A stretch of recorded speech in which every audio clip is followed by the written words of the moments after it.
All right, as Deputy Mayor of the Town of Edson, I hereby call this meeting, Committee of the Whole meeting to order. May I have a motion that the agenda for March 26, 2019 Committee of the Whole meeting be adopted as amended? Mayor Zahara will make that motion. All in favor? Oh. Motion carried. We have a motion that the minutes of the March 12th, 2019 Committee of the Whole meeting be adopted as presented. Councillor Wilkinson makes that motion. All in favor? Motion carried. All right, we have a delegation from the Evergreens Foundation. Kristen Chambers, welcome. Thank you, Your Worship. Deputy Worship. Deputy Worship. Deputy Worship. I like it. Figured you would. All right. So Janet Councillor Wilkinson had asked if I would come and speak to you guys just in regards to some of the plans of the Evergreens Foundation. I think I'll do maybe just a little mini rundown of some of the projects and things that we operate. I find often within the communities there's not some will understand bits and pieces of our program, but not always the whole offerings that the Evergreens Foundation has. So we are a management body, and we're comprised of 6 municipalities now. We did have the town of Grand Cache prior, but now that's been amalgamated into the MD Greenview. So we have board membership with Yellowhead County, Town of Edson, Municipality of Jasper, MD of Greenview, Parkland County, right up to basically the west side of Wobbling Lake. We take in that area, and then of course Town of Hinton as well. So we are governed by the board. We operate several different types of housing. The one you're probably most familiar with is our lodge program. That's the one that affects your requisitions. We have lodges in Evansburg, Edson, Hinton, Jasper, and Grand Cache. That is the only program that we have the ability to requisition the municipalities from. So we do operate a lot of housing, but we only requisition on that lodge program specifically. The other housing that we operate is in partnership with the province. So the province owns the housing and the province assigns the budget to us, and we just act as just through an operating management contract. And that looks after facilities such as your Heritage Court and Heatherwood Manor apartments here in town, as well as we have some family housing on West Haven Drive. We have a row of 7 units there. So that's funded through one social housing program. We also have similar housing in Evansburg, Entwistle, Wildwood, as well as in Hinton. We have seniors apartments in Jasper, but no family housing and no seniors apartments in Grand Cache. That's a standalone lodge only. The other program we run is a rent supplement program, and we have just shy of $1 million a year that we offer in the rent supplement program, and what that provides is rent subsidies to people who are living in private accommodations throughout the communities. So again, that's based on their incomes. They apply, they're scored, and then they receive whatever subsidy that's required, and that's on a greatest need basis. So that's just spread out amongst all of our region. We try to fairly diversify that. And then we have one other program. It's One House that we run. It's a private nonprofit program, again funded through the government, but it's a special needs house in Hinton. And it's an upstairs, downstairs unit where we're able to house mobility challenged single male with an aide. And we do have a downstairs unit as well, which we rent out to another single person. But again, it's another program altogether that we run separately. So a lot of different types of housing that we offer. We do not do emergency housing. We have no emergency housing whatsoever. That's picked up through other groups, but we do work in conjunction with our women's shelters and other groups to, once people are housed, to try to help them to get into some of our programs. So I don't know if anyone has any questions on that part of it. Councillor Bevan? Through the chair. That housing you say you run for the special needs there, does it work well, or would you do more other places if you could? It's the model, to be honest, I find to be a little bit inefficient. It does work better to have, if you can go to a 4-plex or a 6-plex, something like that, onto one site if you had several units. There's one, it's a great big town lot. It's a beautiful home. It's very nice for the people that are living there, but from an operational standpoint, it is difficult to just have standalone houses when you need to do renovations, etc. It gets to be, and it's almost excessive, the amount of space in the house for one person. So I think the model of looking at, kind of a 4-plex model, something like that would be a little more efficient to operate, but it definitely serves a big need in the community. we find that the hardest to house is single males under the age of 65. There's a lot of there's more family housing available than anything else. But when we have a 2 or 3 or 4 bedroom unit and we have a wait list, we have to consider not overhousing people and not underhousing people. That's one of the criteria. So it's very seldom that we have a 1 bedroom unit in any type of the housing that's historically been built. As well, when you have children or multiple people within a situation, your score is higher because there's more people at risk than when it's just one person. So once they're 65, then we do have 1 bedroom units in our senior self-contained apartment buildings. So like Heritage Court and Heatherwood would be able to take them. If we have vacancies and no wait list, which has happened in some communities, we can consider underage applicants if they kind of would fit the criteria. But that's definitely the most difficult, and somewhere that housing fits in well. Like we have that one little program that House does work well for 2 single males. So Oh, thank you. it's tough. Councillor Chenard? Thanks for your start of your presentation. I thought Evergreens was seniors only, so I'm learning something new. So is there no age limit on this? It's just people in need? So the lodge, correct. It's whatever falls under our mandate. They call it our Schedule A. So under our Schedule A, which gives us the right to operate as a management body, which is given to us through the Ministry of Seniors and Housing, they dictate which types of housing that we have to look after. So the lodge program, that's seniors only, that's what we're requisitioning for. But the other side of that program, which is managed by the province, is where we would get into the other types of housing, which is family housing and the special needs housing, and then seniors apartments. Okay, because when you mentioned those 7 houses, I thought interesting for seniors, but it's not for seniors. So I'm learning something new. Yeah. I just automatically thought Evergreens, because of course the Parkland Lodge is automatically Yeah. seniors only, but I'm learning something. So it would be people in need if they fit the criteria. Exactly. So yeah, West Haven Drive, there's Yeah. a row of 7 row housing units, and we manage those. Perfect, I learned something new. Thanks. Oh, Okay, please. sorry. Oh, no, sorry. Councillor Curry. Excuse me, Deputy Mayor. Through the chair, just to clarify, so with those other programs that you guys are doing, you don't actually own them. So Parkland, you guys are considered, or is Evergreen Foundation considered the owner, or is the government's considered the owner of all of them? Well, that's a tricky question. So in the provincial housing program, we own nothing. The province owns all of it, and we're just a management body. We get paid by the province to manage those houses on their behalf and manage that budget. In all of our other lodges except Parkland, Evergreens Foundation owns them in their entirety. So we own all of Hinton, all of Jasper, all of Grand Cache, and all of Evansburg. The Edson Lodge, because it was our oldest, was built at a time where there wasn't management bodies who were looking after that type of investment. So that one has always been, the land and the building was owned by the province.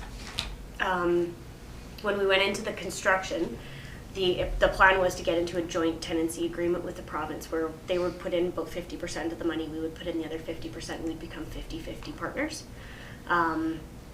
Through different government initiatives, etc., they have now agreed to fully fund that project. We've just received news of that. So they are going to retain full ownership of that project, and kind of spoiler alert, that was in my later notes. But it was a great thing for us because they'll retain full ownership of it. We'll operate it as we always have. It simplified some processes on their end, and it will enable us to advance our other projects that we have going on a little bit quicker, like the Hinton project and work we need to do in Yellowhead East. So it was a little complicated, but that one will always stay, but that's not the norm in the province. The seniors lodges are generally owned in full by the management body, Okay. unless they're pre-1994. Okay. Thank you. All right, please proceed.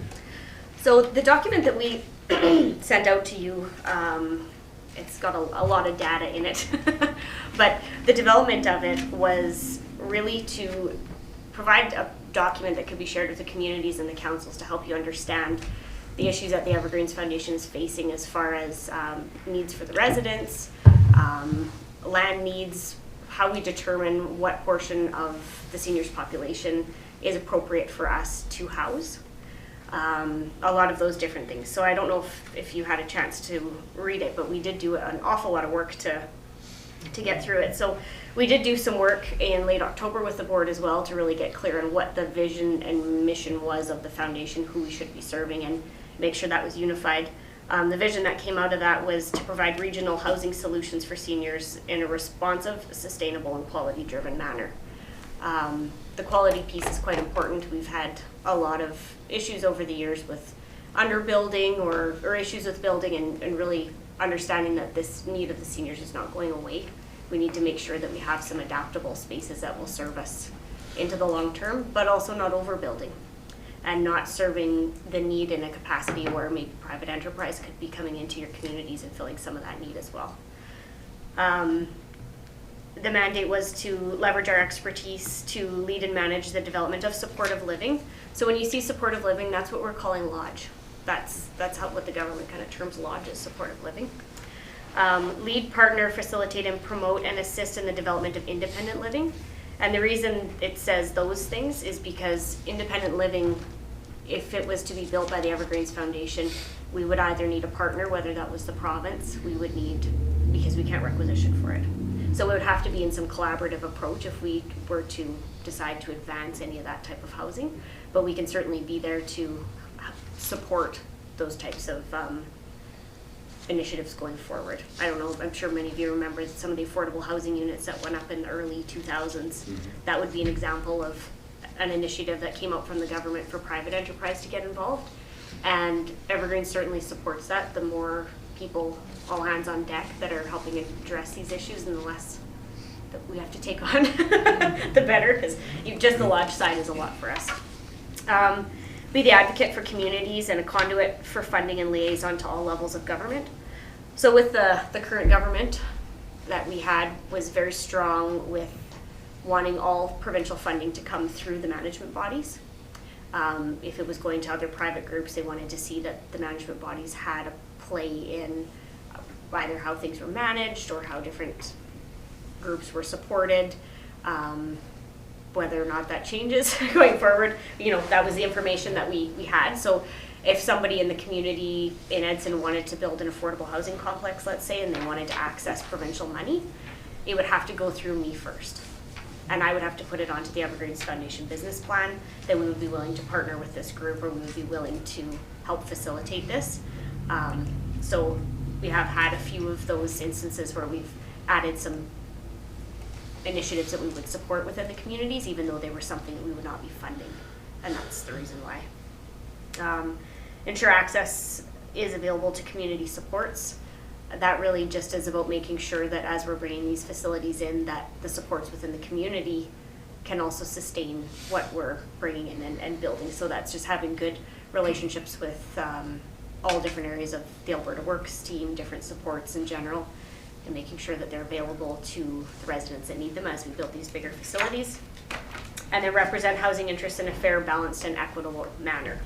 So making sure that while our mandate is low to moderate income seniors, we do understand that at this point in most of our communities, we are the only place to go.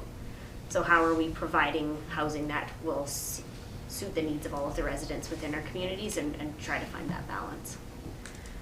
So that was kind of the big goal. So there's a lot of information in here, but essentially what the end result was that we determined that the annual capital requisition we've been doing of $5 million is quite sufficient to get us to our goals, which is what we obviously suspected, but it was nice to have some new affirming data.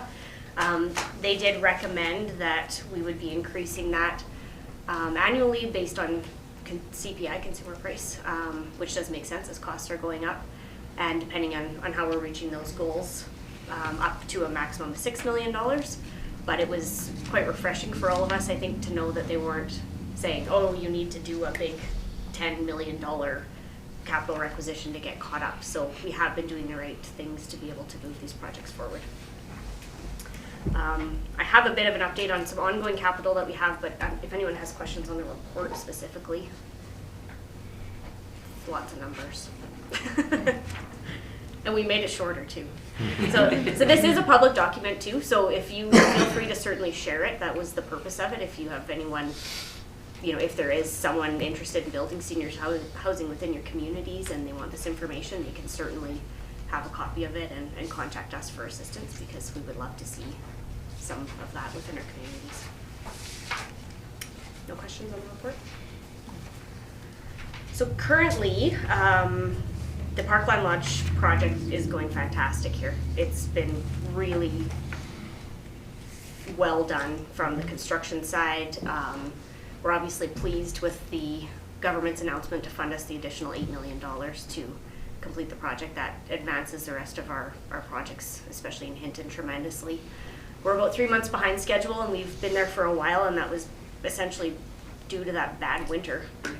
We had that kind of a bad start, and lots of mud and lots of freezing and issues of concrete and all of that. So we feel in a project that scope to only be 3 months behind is pretty good. They're on target to hand us the keys at the end of 2019, December 2019. And we'll be looking at moving residents over probably early 2020, March, April, depending on the weather. Yeah, so it's cruising along.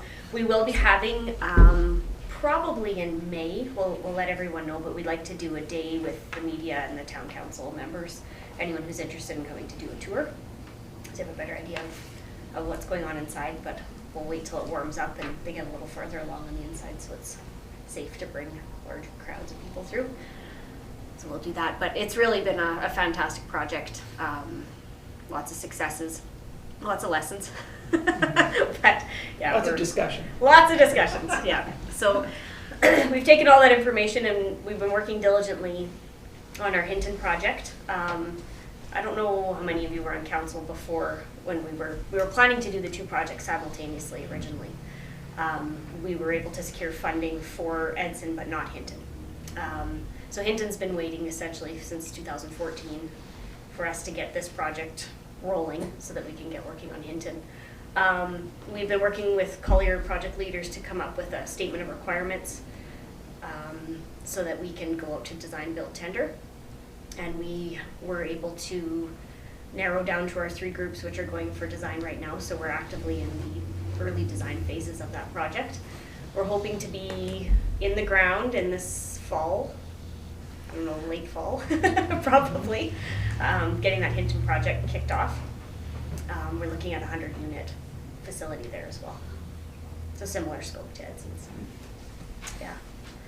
And then the next phase, as you read through the report, is talking about the need in the east end of Yellowhead County, which is astronomical. There's a very great need on that end.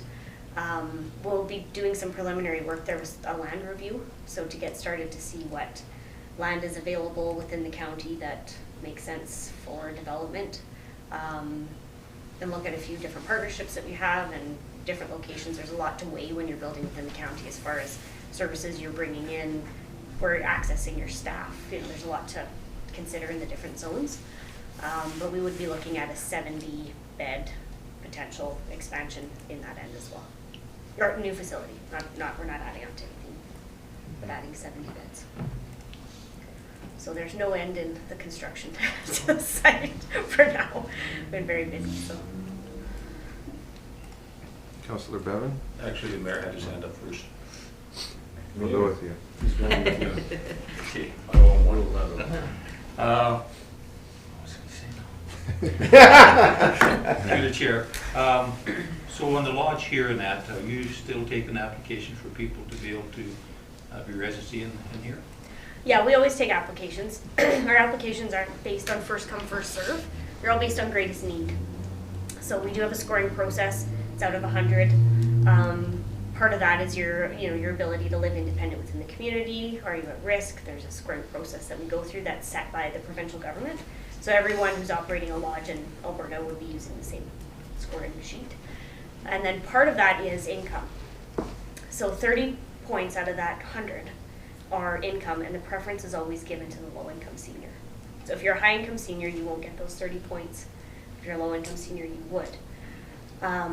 So no matter if someone's been on the wait list for 5 years and somebody comes in today that scores higher, we're always giving that preference to that upper person. And that's where your requisition comes in, because we're subsidizing the rents based on their incomes, we always have a shortfall.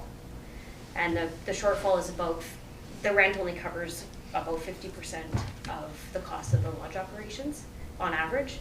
So there is quite a bit that's picked up, as you know, through the municipalities, but that's what the basis is for it, is because the system's always designed to give the preference to the lower income earner. So as of right now, are you guys getting close to being full, or you still have room? Our wait list now exceeds the beds we'll have Does it? already. Wow. So that's an interesting thing that oftentimes, even when we're talking about Hinton, they're saying, well, you're going from 30 beds to 100 beds, and that's such a huge jump, and you're serving so much more of the population. But because the seniors population is growing so rapidly, we're not really adding capacity. We're still serving the same percentage of the seniors population all the way along, and there still is a great need for communities to lobby with private developers that could maybe come to communities and provide some of that care, because we're serving a very small percentage, around 3% of the seniors population. And and that's really what our mandate is, that low to moderate income. That's who we're supposed to be serving. But we never would have imagined that we would be moving. We expected to move into this building with a few vacancies, and our wait list now is over 50. Yeah, so it's a lot. There's your Thank you, through the chair, and along the same lines, that was the question I was going to have, is the vacancy rates. Obviously, with the amount of seniors moving through the system, eventually, though, you're going to come off the other side of it. So what is the long-term plan when that large seniors population moves on and you may not have that demand anymore? Is there alternative plans for that facility in the long term? Yeah, that's an excellent question. So that is definitely something that we've talked about at great lengths, that curve does eventually start to drop. However, again, because we're still only serving that small population of the seniors, that 3%, we feel that is a sustainable amount. That's part of that sustainability. We're not building to try to catch that whole need of that bubble. We're trying to build something that's steady. The other thing that we do as well is we're designing our buildings with the capacity to go into contracts with Alberta Health Services, which I'm sure you guys have heard. We had that B2, B3 nonsense, big fight. Everybody knows that story in the whole province. And essentially, the reason that was so important was for that exact reason, that we want to be able to get into contracts, partner with groups like Alberta Health Services and different groups that can provide other levels of care within the facilities if we have vacancies. So Grand Cache is a perfect example of that. We had a 30-unit lodge and we struggled with vacancies there. We would always kind of be hovering around that 6-7 vacancies, which is just totally inefficient to operate. We were able to partner with Alberta Health Services for level 4 care, brought a level of care to the community that they currently didn't have, and we've been at full capacity with a small wait list ever since. So by being creative in how we are designing these buildings for that whole capacity, Edson will have what we're calling the SL1, which is the upper floors, which will have those more independent apartments. In the future, if we're finding we're not filling those with 65 plus, could we look at filling them with 55 plus? Things like that. So it gives us a little bit of more marketable suites that aren't just your studio, small style, one single bed that's like a long-term care unit, but they can be adaptable right from that lodge living through to long-term care in partnership with Alberta Health Services. We don't do any health care. We have no healthcare staff. That's a provincial responsibility, so that all stays there. But this way we can have that full kind of continuum within our facilities, and we've designed them to have that. So if we need the subsidized units for lodge, we can have them, but if not, we have some other partnerships available. Okay, thank you. Councillor Chenard. Okay, thanks for your explanation. So what I'm hearing is, like we're saying, it's based on income. So if someone wants, because like in other provinces where they have that kind of a 3 partners, so you're in that middle income and you move into the suite. So what Evergreen would look for is someone with the idea to say, someone that could afford their own but need the care. So, which with all the baby boomers, and where they're saying they have money, but it would be a good cooperation thing, would be the ideal that you could put in an extra, let's say 100 suites of maybe sort of an upgraded apartment that costs more. Yeah. So that's what you meant by, if someone's interested, we're looking, that would fill that gap, or we're just questioning, there's all the baby boomers, and then it drops off. So one of them private units would be the ideal to fill the void. The other part of my question is, the old hospital, if there is an overflow, is it a possibility they keep that running for the temporary overflow, or is that one of the Pandora box and we gotta Can I close take that- the that building? As of right now, the way our agreement states, essentially it was a no risk to either party. Right. And that we would just walk away from it at the end. It's still owned by Alberta Health Services. I don't know what their future plans are for it. Our board has not entertained any future of continuing to operate that building. There is a lot of deferred maintenance within the facility. Oh, exactly, yeah. Definitely, it has worked phenomenally for us. It's been one of the most successful things. It's been actually unbelievable how well it's worked and how happy the seniors are. But I don't know that it's a long-term solution. And the problem is you know, it does cross my mind of, you know, could we get 5 more years out of it? Could we get, you know, those types? But then what do we do with that group of 50 or 70 people if that building really fails? And it's just, we don't have that. So if it was a contingency based on another build coming in because there was private enterprise building a 50 unit something, then that might be feasible. But with the way the seniors population is growing, we're always going to have a need for those beds, and what would we do when we needed to displace that group? So I think it'd be a complicated conversation. Thanks. Councillor Bevan? Through the chair. So right now, the people that are at our hospital here now, the lodge, they will have first chance to go back into our new lodge, and you will fill it up with the other applications that are coming in. So these people there now will not miss out on having a roommate. They're all 100% coming. They're all 100% coming in, Yeah. and you'll fill it in.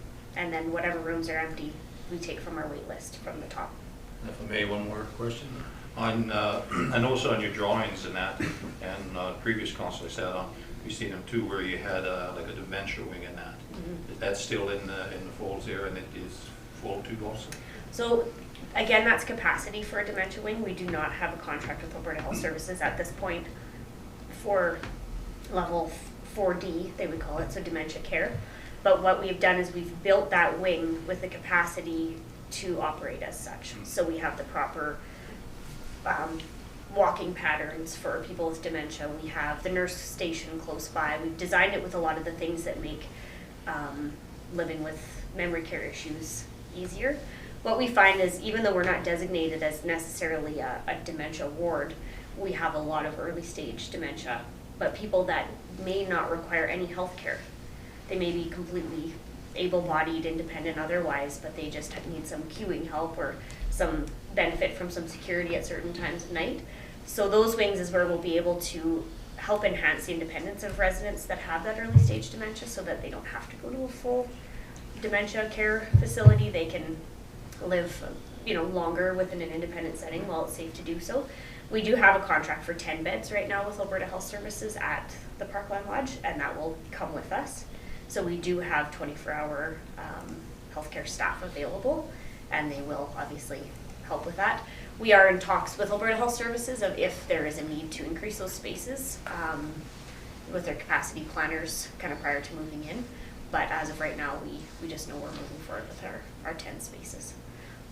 If they came to us and said there's a need for dementia spaces in Edson, would we consider turning one of those wings into a full dementia unit? We would certainly consider that. Thank you.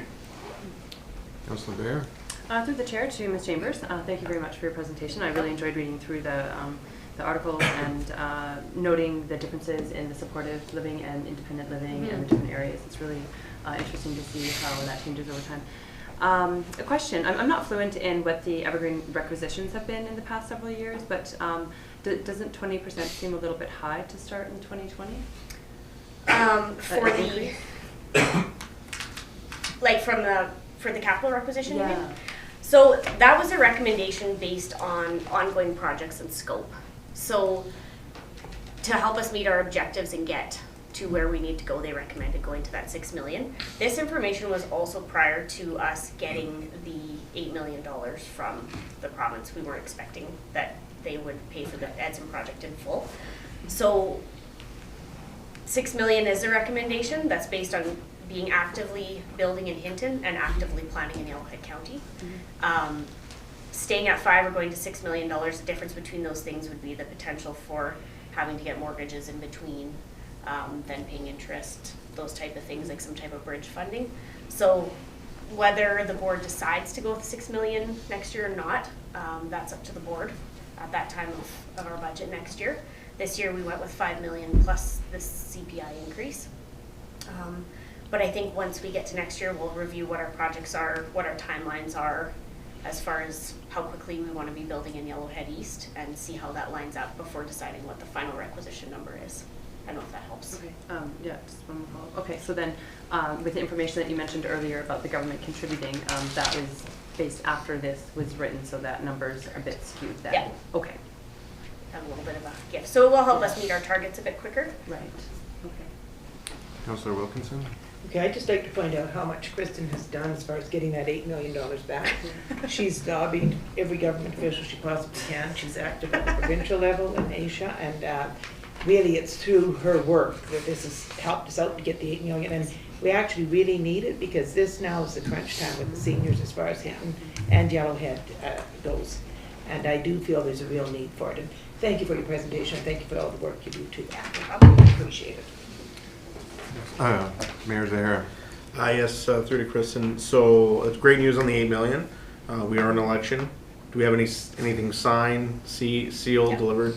So we don't, we won't be in a situation where if there's a new government that they can try. No. Oh no, I got locked down. She knows. I think when they see her coming, they run away. So. Yeah. They usually hug me because they're like, let's keep her close. No. Yeah, we do have a signed letter stating that they're paying in full, so make sure we got that. All right, just one last question from me. Thank you very much for the presentation. My question, you have a goal of by 2020 almost, or 2021, you almost have a goal of almost 500 suites or beds. What will your bed count be after Parkland is finished? Do you know? Parkland, we will be adding, we're at 180. So we'll be just over, which line is that in there? 'Cause is that all of our It's in that suites or? graph, or that table, Which table? page 4, page 4. Yeah, so 245 where it says in 2021, that's where we'll be with. You will? Yeah. You'll meet that goal? Yeah. Okay, great. And for the supported living? Oh, I'm sorry. Independent living, we Mhm. are not addressing through capital. Right. So we can't do anything about that. The supportive living, we will be at our You will, 250. okay. Yeah. Okay. And then with the addition in Hinton, it might be a little slightly more by 2026, and we should be over our 300 for that. All right, thank you. Sorry, I got the wrong side of the table. It's okay. All right, thank you very much for your presentation. Thank That you. was excellent. Yeah, thanks. Good to hear Steve about staying in the meeting. Oh yeah, you feel free to stay and watch the rest of the community of the How much hall. longer is it? But if you'd like to. Feel free to leave as well. Feel free to leave. Yeah. I It heard won't it's take- snowing, so I'll finish my cold coffee. And Okay. You can watch online afterwards when you get back. All right, we have a report from staff to move our next council meeting, or not the next one. but- We're bringing the budget. You're welcome.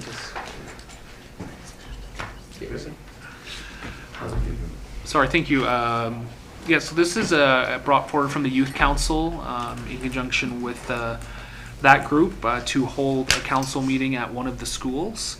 We have had a confirmed time with Holy Redeemer of Thursday, April 18th at 9:50 a.m. So it's for this council to consider, decide whether they'd like to move a meeting there. Just one point to add there. We do have a currently scheduled delegation for the 16th, and that will not work for them to move to the 18th. They're also a group that's coming out from the city, I believe, and meeting with the county that same day.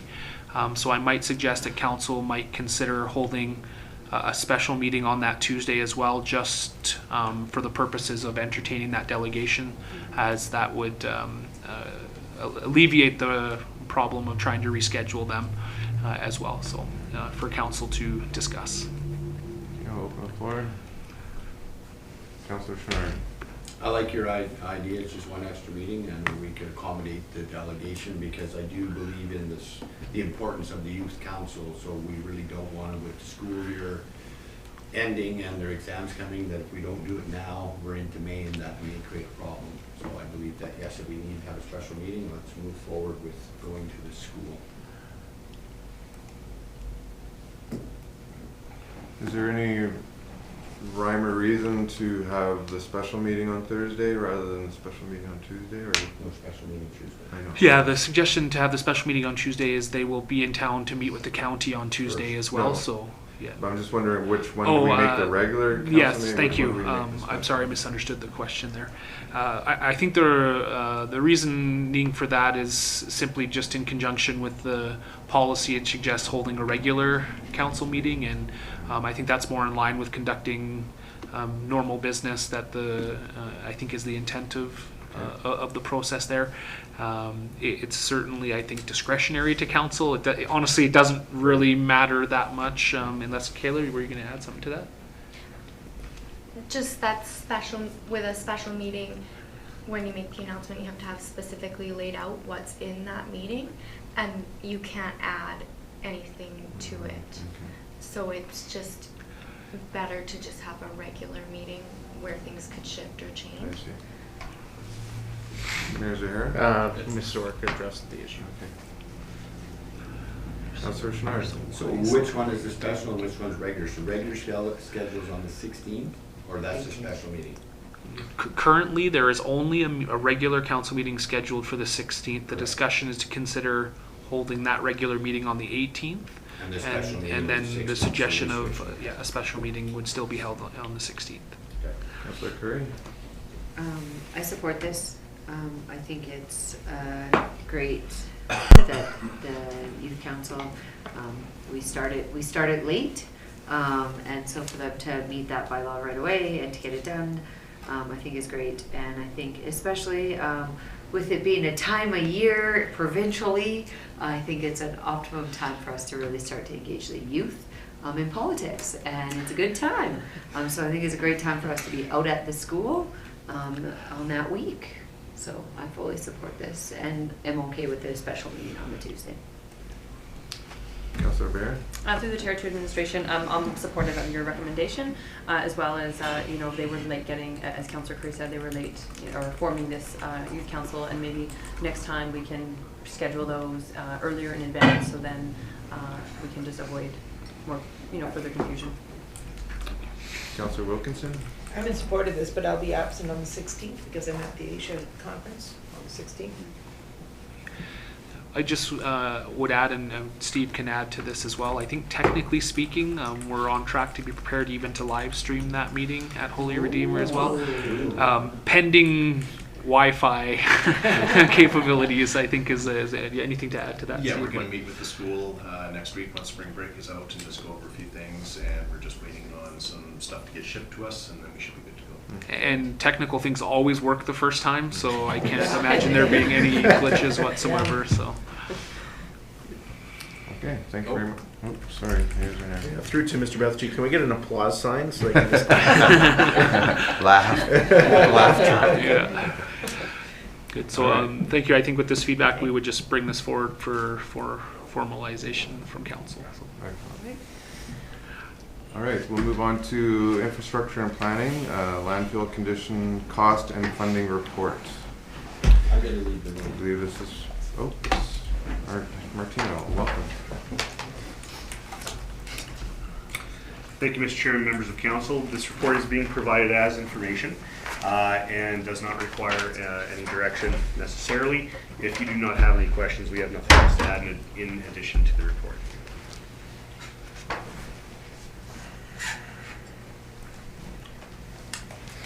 Councillor Curry? Through the chair, just do we have any, I'm assuming no because it's not in here, but updates from environment on the possibility of a new sub. Any updates on that? I brought our manager, Environmental and Fleet Services manager, with me, as he has his fingers on the pulse for environment right now. So. Thank you. Through the chair, we are in discussion with environment. We haven't got a commitment from them yet. They've laid out some conditions that we have to meet for some site exploration work, and we're working with our consultant to get pricing and secure that work for the coming weeks when things dry up there and conditions are favorable to take a drill rig out there. So to answer your question, we don't know yet. Okay, all right, thank you. Any other questions or comments? Mayor Zahara? Yes, through Martino and Bruce. Just how's the reaction been from people in the community? Has there been a lot of frustration in terms of it being a transfer site now, or have people been managing it okay at this point? And also, what the commercial contractors, how are they handling it? Well, from my end, I'll let Bruce speak to that himself. Initially, there was some confusion as we're starting to turn people away and directing them towards other areas, but to be honest, I have not heard any complaints, or really no one's accessing or looking to access our site at this time, as the status has been made pretty clear to those who regularly access it, and no one's been coming by.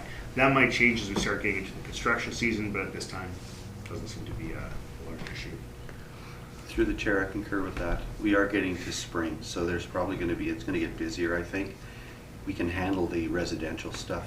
Perhaps there'll become some frustration, but to date, I haven't got any calls from anyone. One color on that is we do have a regular program we had apparently run, which is the spring cleanup program. That has some particular increased costs and complexities with our current state of our landfill. So we would be planning on, I think we're planning on bringing the report for your consideration once we have some details and everything together. Just a quick follow-up. Just because we are going to be getting into that spring season, and some people may not have been paying attention to what's happening, I just think it's really important that, you know, signage, the big yellow signs out there and that sort of thing before they cross those tracks might be helpful, and some continued public messaging around that. Because I know that question comes up every once in a while, and if you're not in the midst of doing some work, you're probably not really aware that it's actually still open, but it's just transfer sites. So I think that's vitally important. Councillor Wilkinson? Through the chair, I know with Scott Builders at Parkland Lodge, I asked them, how was this affecting them, the extra haul cost? And they said, yes, it was, but they just sort of seemed to understand that that was just a cost of doing business, unfortunately. But now that the landfill was shut for them. So I have a question. If a contractor had a dump load of wood and concrete, where would he be sent to? Oh, through the chair, to answer your question, Mr. Chairman. We would encourage that they take it to Hinton, because any load they have is virtually the capacity of the bins we're currently using. So.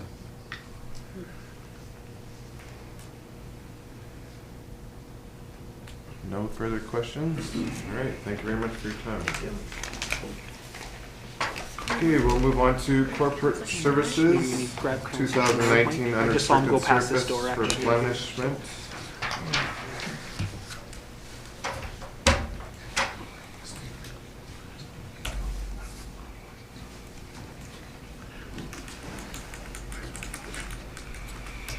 And we have, who will be speaking? I will, thank you, yeah. Ms. Bittner's on much needed holiday right now, so I'm happy to speak to this. So this is a item that is connected to the wastewater grant program that's not funded, and specifically referencing the flow through of that money through our unrestricted surplus, leaving us with only $110,000 in that fund, which is not preferable for a number of reasons. So this report suggests a number of opportunities that council might consider to address that issue. The recommendation is that $750,000 would be what we would feel is a comfortable amount, Obviously, this is discretionary to council. That's not a mandate or a regulation or anything like that, which would mean we would be looking at about $650,000. And then attached to that, there are a number of options for council to consider where they may reallocate funds to accomplish that. They include reviewing the 2019 capital projects. Obviously, there are a number of those are funded by grants, which are only applicable to capital projects, so you can't do that. And then there is the road rehab project in particular, and the water well exploration program are the two main capital projects that administration would highlight as potential for that. We also have the opportunity to take a look at the reserve amounts. In particular, we suggest that you might take a look at the $400,000 that's currently allocated for the Ag Society project. This does not mean that council couldn't refund that at some future date if they were so inclined, but that is a potential source for that. Another option is obviously to leave it at $110,000. We typically have surpluses and it would replenish over time. That's just administratively we would recommend cutting it a little close, as they may say. The other thing to consider is it can be a combination of any three of those options. So you could choose to reallocate only $300,000 and then let the rest replenish over time if council was so chose to do that, and that could be done by a combination of adjustments to reserves and or capital projects. Mayor Zahara. All right, thank you through the chair. I've been thinking about this a lot since we got the information that the province isn't going to be fulfilling their $2 million commitment as of yet. I would be supportive of moving the $400,000 that has been allocated to the Ag Society back to unrestricted surplus, with the understanding that when they're ready to go on that project, that we can look at funding it at that time. I think that would be those funds sitting there not being used right now. We allocated those last year. I think that's a good way of addressing that. I'm not really in favor of clawing back road rehab work, but I do think that we probably could hit the pause button on the work on water wells for 1 year. We're pretty consistent. Councils have been pretty consistent on doing that work. I don't think not doing that for 1 year is going to cause any major issues unless we have some sort of regulatory commitments to do that work. So that's kind of where I'm at, and that way we would have a little bit of breathing room. I'm not comfortable with having an unrestricted surplus of $110,000. Councillor Chenard.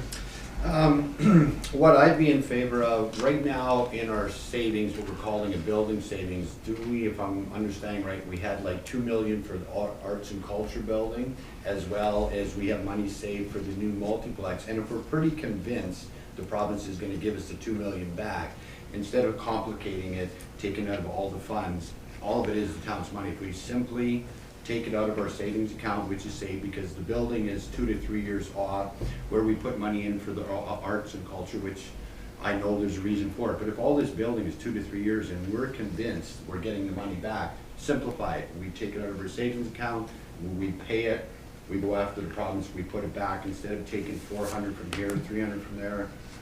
All of it's our money. Let's take it out of savings account, pay the $2 million, go after the province for the money, and we put it back. To me, that makes the most sense. If I may, thank you through the chair. So I would just be cautious to describe that as a certainty, the grant program, in particular with the political environment, with the election ongoing right now. We have no way of predicting in any concrete way how the new government may approach this program. We do feel that it is we do feel confidence that this program will exist and needs to exist. How they evaluate projects and how our program or our project relates to a program change is the uncertainty there. We like to think that the province will maintain this commitment, but I would just be cautious to describe it as a certainty, maybe overstating that a little bit. Just a second. Councilor Bear?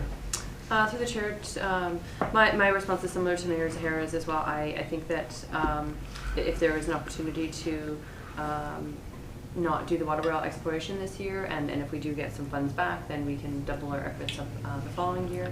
I think is all right, as long as we're in a healthy situation, as well as I did have a question on the 400,000 to the Egg Society. Do we know how well they're proceeding with their fundraising efforts since last year?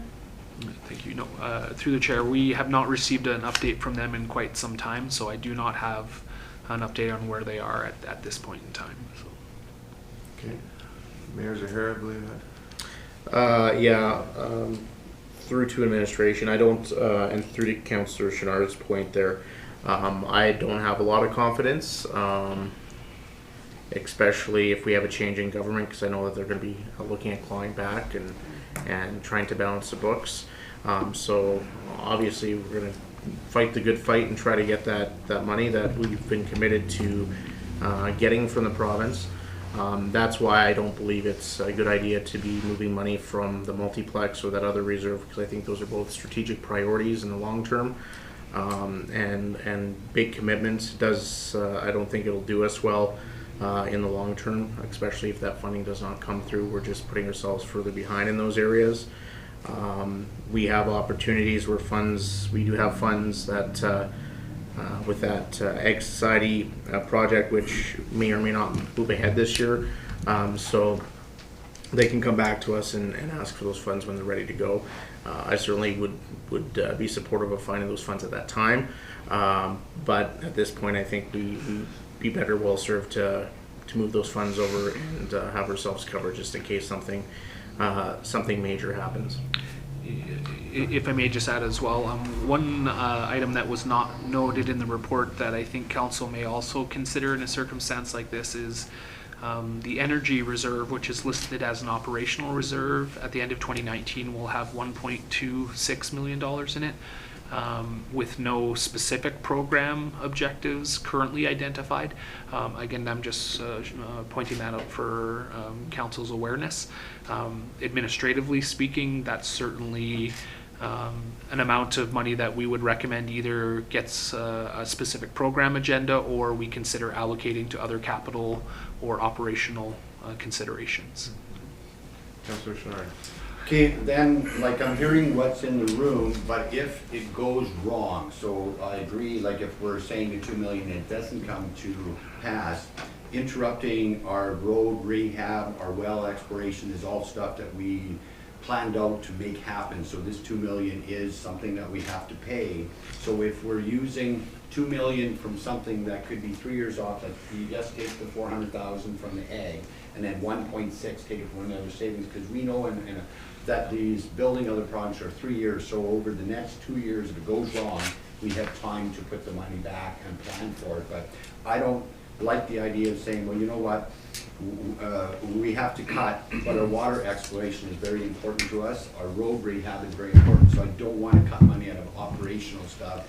And having a reserve where things go wrong, I like having it, we're not scrambling. So I would rather see something that's planned 2 to 3 years in advance, and if it goes wrong, we got 2 to 3 years to put the money back. So that was my purpose behind it. It wasn't to point fingers, but we need to come up with the money, so let's do something in the future. Thank you.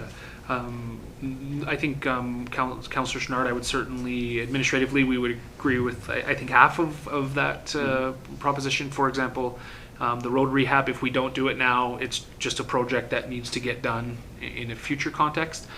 The water well exploration effort is honestly a little bit different. Administratively, we're quite comfortable if that project didn't proceed.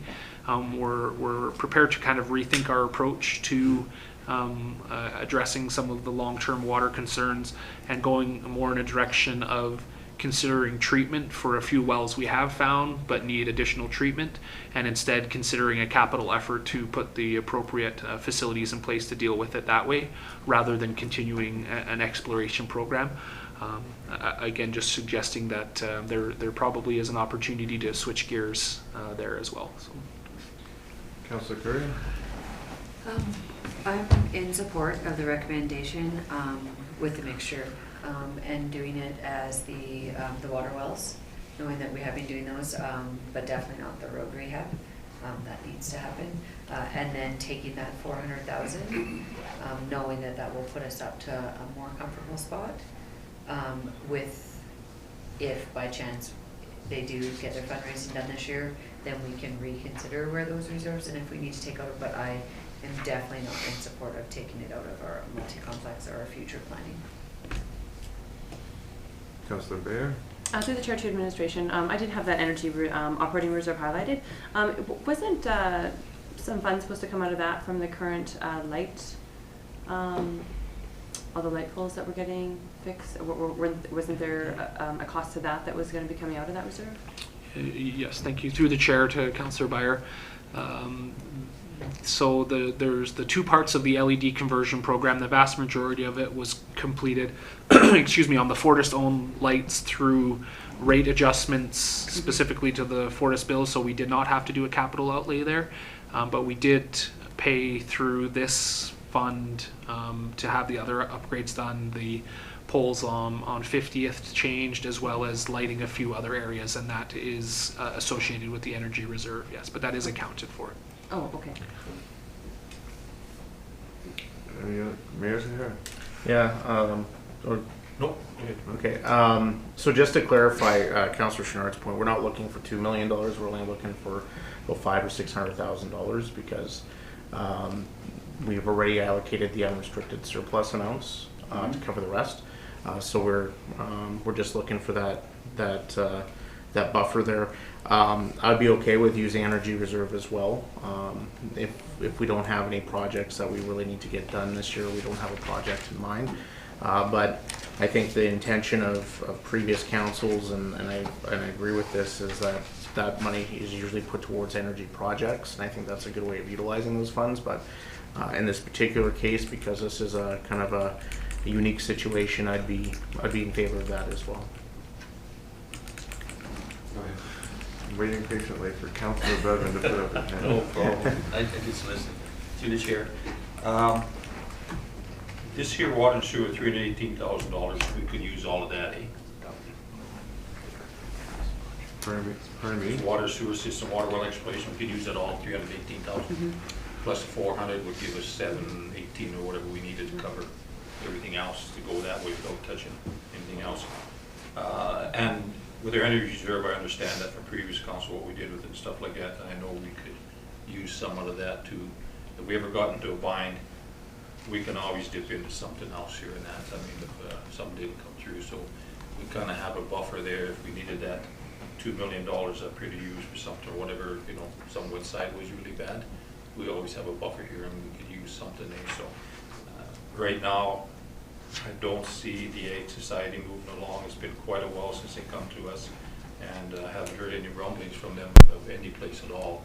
So I think that's an easy fix. We can give it back to them, you know, maybe next year if they need it or something like that. But we have what we want to see from them.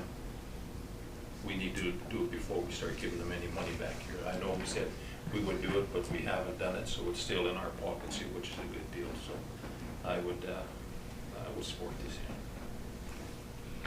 Any other comments? All right, my own comment is I hope that we don't have to dip into the road rehab work. I find that extremely important. I would be willing to consider reallocating that Yellowhead Ag Society pot, and I think the best solution is a mixture of moving around our reserves. So I'd look forward to seeing a mixture approach. Just to be clear on this proposal to reallocate the Yellowhead Ag Society money, would we be sending them a formal letter saying that we have reallocated their money and they would have to reapply in the future? Through the chair, I would certainly suggest that this would be something that we would need to obviously notify them of, and I think regardless, I'll try to reach out and notify them that this conversation is taking place. But that if council did formally make the decision to reallocate that money, certainly there should be some notification, including council's potential future intent to reallocate, or a reflection of what council's feelings are at that point. Any other comments? Okay, thank you very much. Thank you. So just to be clear, I felt like council had the general support for reallocating the $400,000 associated with the Ag Society project, as well as consideration for reallocating the water well exploration project. And so we'll prepare a report that reflects that for council's consideration. Okay. Just Councillor Brown. the chair's comment.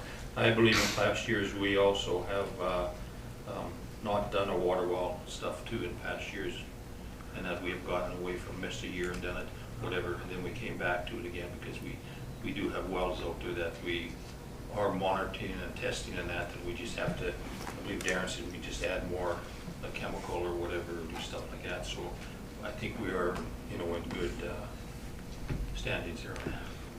Yeah, thank you. Yeah, no, just to reiterate what I had said before, administration is certainly comfortable that it won't place any concerns over our water system to reallocate that money this year. It's not mandated by regulation, or we're not required to do this by our license or through Alberta Environment or anything like that. It's just been a general proactive program of trying to ensure we have the ability to maintain our water system, but we don't see any risk with reallocating that for this year. Okay, thank you. We'll move on. Nothing from community services, protective services, no sundry items. Move on to questions from the media and public regarding items from this committee of the whole meeting. I just have one question. I'm just wondering if anyone from the Ag Society's contacted council to provide an update for the facility?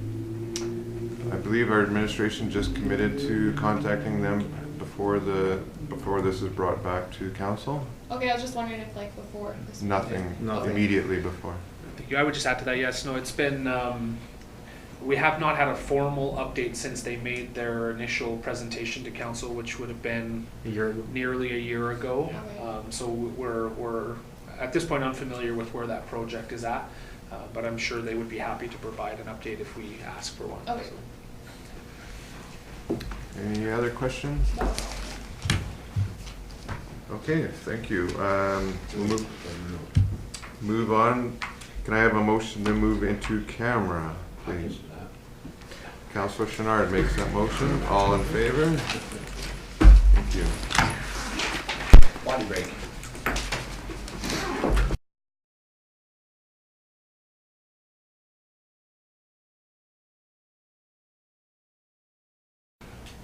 We're good. Can I have a motion to adjourn? Councillor Curry. All in How did you favor? jump over me? Okay, see you guys.